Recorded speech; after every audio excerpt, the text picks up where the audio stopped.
Assalamualaikum warahmatullahi wabarakatuh.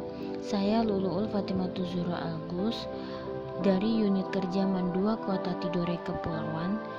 Saya peserta Latsar CPNS Kementerian Agama 2021 gelombang 2 angkatan 3 dengan Coach Ibu Heldi Mona Sophia Tirtasole SSOS MSI. Pada kesempatan kali ini saya akan membahas tentang etika publik. Di dalam etika publik terdapat kode etik ASN. Yang kedua, perilaku pejabat publik.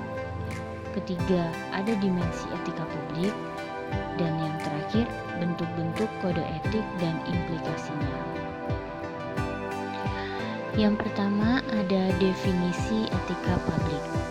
Etika publik adalah refleksi tentang standar atau norma yang menentukan baik atau buruk, benar atau salah perilaku, tindakan, dan keputusan untuk mengarahkan kebijakan publik.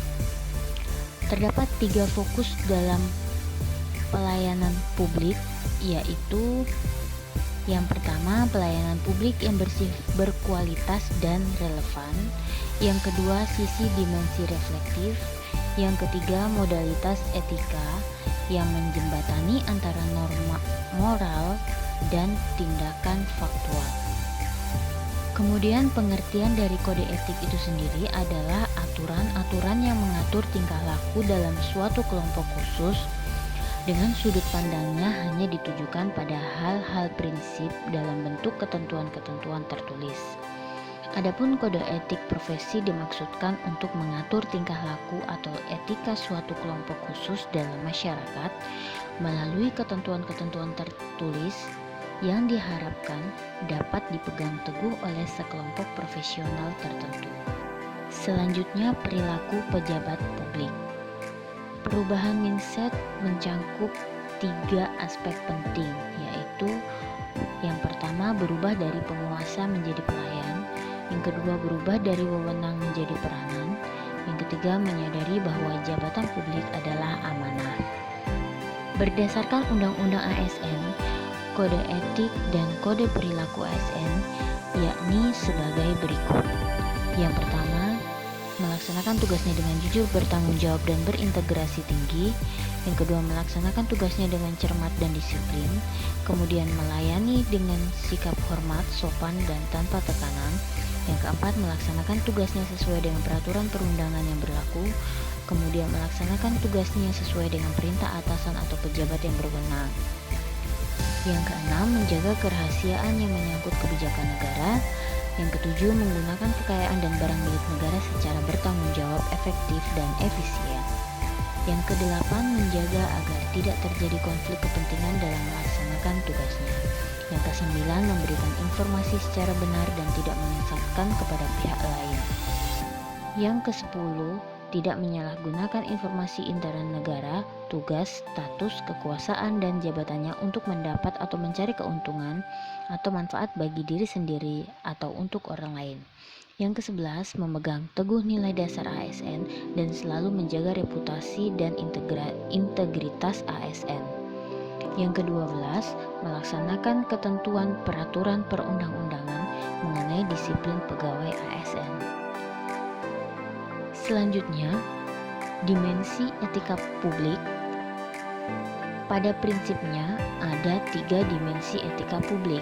Yang pertama, dimensi kualitas pelayanan publik, di mana menekankan pada aspek nilai dan norma serta prinsip moral, sehingga etika publik membentuk integritas pelayanan publik. Yang kedua, ada dimensi tindakan integritas publik, di mana tidak melakukan korupsi atau kecurangan. Yang ketiga, ada dimensi modalitas. Unsur-unsur modalitas dalam etika publik yaitu akuntabilitas, transparansi, dan netralitas. Bentuk-bentuk kode etik dan implikasinya. Kode etik mencoba merumuskan nilai-nilai etis luhur ke dalam bidang tertentu. Dalam hal ini, pada tugas-tugas pelayanan publik, tentu saja kode etik sekedar merupakan pedoman bertindak yang sifatnya eksplisit.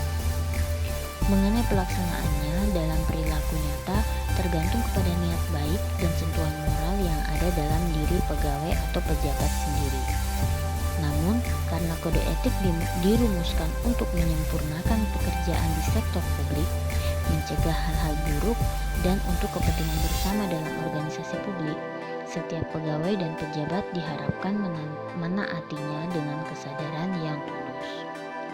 Dengan demikian, para pegawai dan pejabat perlu terus diingatkan akan rujukan kode etik PNS yang tersedia. Sosialisasi dari sumber-sumber kode etik beserta penyadaran akan perlunya menaati kode etik harus dilakukan secara berkesinambungan dalam setiap jenis pelatihan kepegawaian